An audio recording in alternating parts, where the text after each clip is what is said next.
негізінен шамалы ақпарат береміз және практикалық тапсырмалар болады. Цифрлық технологияны ресурстарды сіздер өте жақсы 100%-ға білесіздер. Біз жай ғана сіздерге еске түсіру семинарын өткіземіз.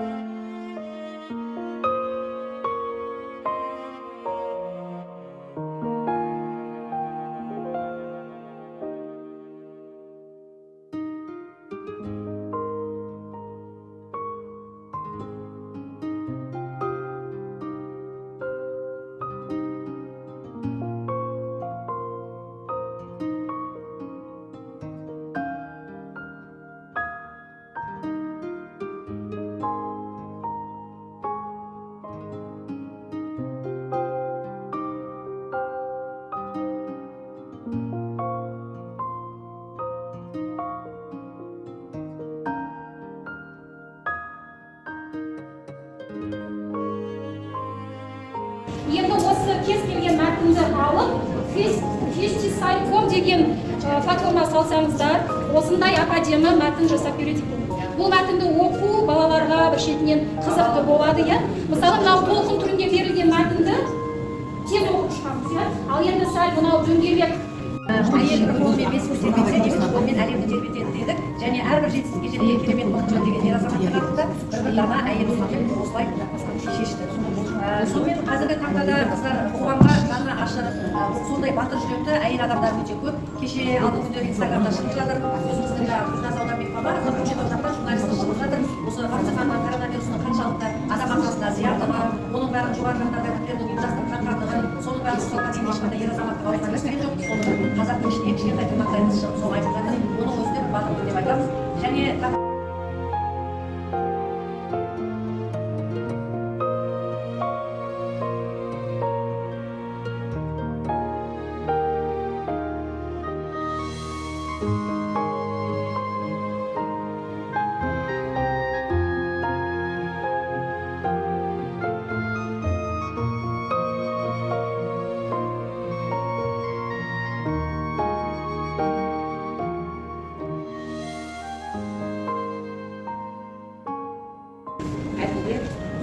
баяндау сөздерден қазақ қоғамында еңбек сіңірген әйелдер туралы ақпарат берілген.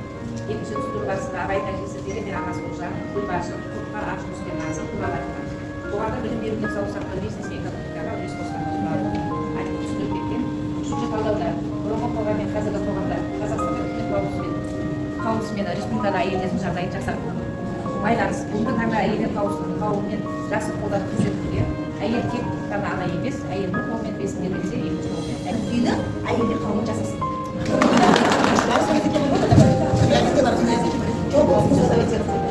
Там текст на казахском языке, я хочу краткий перевод делать на русский. Смысл текста заключается в том, что казахские женщины издревле уже носили свой неоценимый вклад в развитие общества.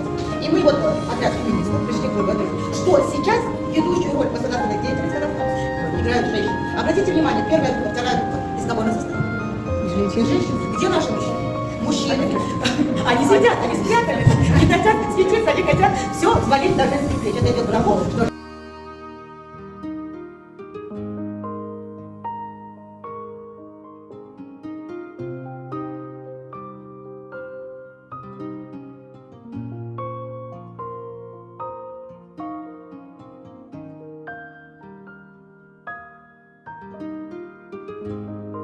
деп айтамын омарды айтып, батыр әйелдер деп Құмар ханым мен Баяннан айтып, және батырларымыздың адал жарлары болған Гүлбаршын мен Ақжүніс қаттарды айтып, және де алтын құсақтамаларға Зере апамыз бен Гүлжан анамызды айтып, махаббаттың символы ретінде Айша бибі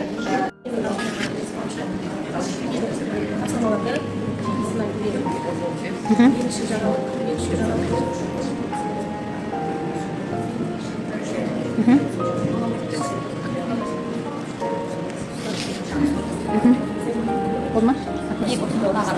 әдістәсілік үш сағат әдістәсілік болды. Сағат әдістәсілікте барлық пәндер қамтылды. Оқушылардың жақсы семинарлар, басқа бір пәндер байланысты шықты. Сол өте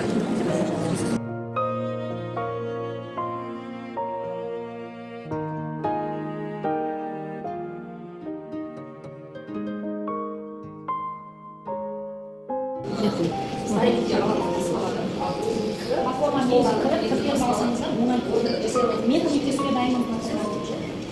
Жасанды интеллект бойынша көмектесеміз, информатика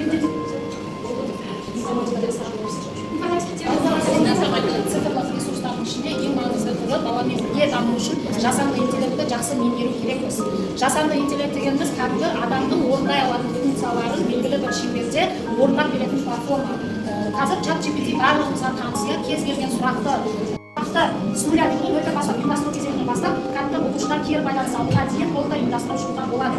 Яғни сабақ жоспарын құрастыру, сынып деңгейіне сай мәтіндер құрастыру, сол мәтінге қатысты видео жасау, немесе сол видеоны ютубтан алып қажетті мөлшерде экспресс жасанды интеллекттің көмегімен бейне жасауға болатынын сіздер білесіздер. Бізге өзге бұл жерде білім беру барысында балаға визуалды түрде ақпарат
Қазір 3 командаға ортақ қолғаптар қойылады.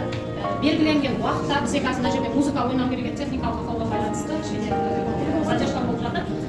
Мына қолғапты алып 3 команда әрқайсысы өзінше бөлек-бөлек әріптермен сөз сұрауларын қажет.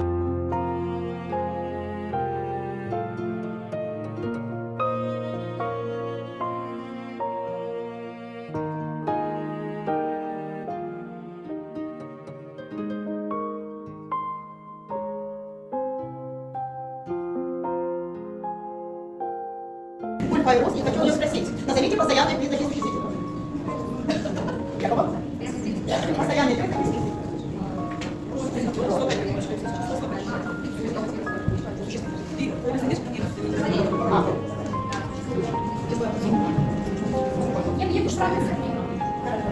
Спасибо.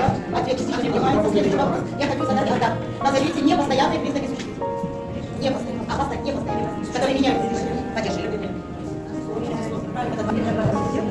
Абай жолы романының екі том бойынша Абай, Құнарбай, Зере, Әйгерім, Шүкіман. Одан кейін бар Ұлжан апасы, одан кейін бар балалары Абайдың. Мағауия, Абай оның атасы Ділдан. Абай атамыздың ғашығы Тоқшан.